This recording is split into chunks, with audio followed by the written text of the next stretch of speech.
तीन बातें होती है अपने जीवन की। एक तो है हमारे अनुभूति का क्षेत्र माने दुनिया। दूसरी होती है ये दुनिया के अनुभव, दुनिया के एक्सपीरियंस। और तीसरी होती है ये अनुभव करने वाला। तीन बातें। अब ये तीन में से ये देखें कि हमारे कंट्रोल में क्या है। एक तो ले लो दुनिया। दुनिया शुरू होती है अपने शरीर से। तो ये दुनिया पर हमारा क्या कंट्रोल है, क्या नियंत्रण है? तो कोई कंट्रोल नहीं, कोई नियंत्रण नहीं। इसीलिए दुनिया को मारो गोली। आप कुछ कर ही नहीं सकते तो क्यों खामो खाम खाली पीली अपने को आपको परेशान करे। दूसरी बात, अनुभव अच्छा हो या बुरा हो, यदि उसके साथ हम अनुभव करने वाले बन गए तो समस्या है। उदाहरण ले लो समझने के लिए। एक बार हमारे पैर को कुछ हो गया था तो डॉक्टर ने कहा कि स्वामी जी ऑपरेशन करना पड़ेगा, करो।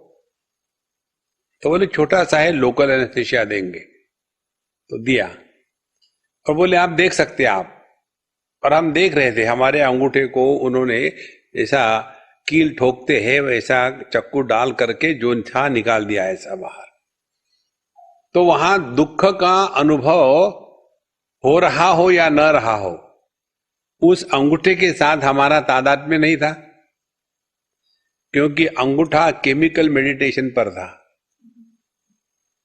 देखो, अब ये जो अंगूठे में दुख हो या ना हो, यदि उसको मन ने स्वीकार नहीं किया, ध्यान से सुनना, जो वस्तु हमारे मन में प्रवेश नहीं करती उस वस्तु का हमारे लिए अस्तित्व नहीं है। बहुत सिंपल बात है। एक बार एक आदमी को किसी दूसरे ने परेशान करने के लिए बताया, भाई हमने सुना है तुम्हारे लड़के का बड़ा एक्सीडेंट हो गया अमेरिका में। जब ऐसा कहा तो नेचुरली वो आदमी बड़ा परेशान। दोपहर के 12-1 बजे की बात, खाने को बैठने वाला था। जैसे ही ये बताया, सब खाना खुना छोड़ करके उसने फोन लगाया अपने लड़के को अमेरिका में। और जहां फोन लगाया लड़के ने उठाया और बाप को डांटा, कितने बार बताया है इस समय फोन मत किया करो, यहां रात के 12 बजे है, परेशान करते रहते हो।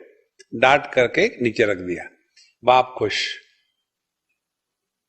ध्यान से सुनना, जो वस्तु न होते हुए भी मन में प्रवेश करे तो दुख का कारण होती है। एक्सीडेंट तो नहीं हुआ था। अब दूसरी बात ले लो, किसी की कोई दुर्घटना हो गई हो और आपको पता नहीं, तो दुख नहीं होगा। तो पूरे सुख दुख का, अपने अनुभूति का अधिष्ठान क्या है, कहां होता है अनुभव? जितने भी अनुभव होते हैं अच्छे बुरे, ये सब के सब केवल मन में होते हैं। देखो महाराज, तो ना तो दुनिया में अनुभव हो रहा है, ना तो देह में हो रहा है। तो अनुभव होता है मन में। और यदि हमने मन के साथ तादात्म्य किया, दुख का अनुभव हुआ, उस दुख की अनुभूति के साथ हमने तादात्म्य किया तो दुखी। सुख के अनुभूति के साथ हमने तादात्म्य किया तो सुखी। और तादात्म्य किया ही नहीं तो देखो, जैसे हम यहां सत्संग सुनते हैं, तादात्म्य करते ही नहीं। कितनी बार बताया हमको कि तुम सच्चिदानंद परमात्मा हो, है कहां सच्चिदानंद, हम तो दुखी है। तो तादात्म्य यही मूल जड़ है हर चीज की। तो संसार ना तो दुनिया में है, संसार ना तो मन में है, संसार ना तो परमात्मा में है, संसार ना तो हम में है। संसार केवल तादात्म्य में है। तो जितनी आध्यात्मिक साधना है इस तादात्म्य से ऊपर उठने की है। देखो संतो, बहुत सिंपल बात है, और इसी के लिए सब कुछ करना है या नहीं करना है।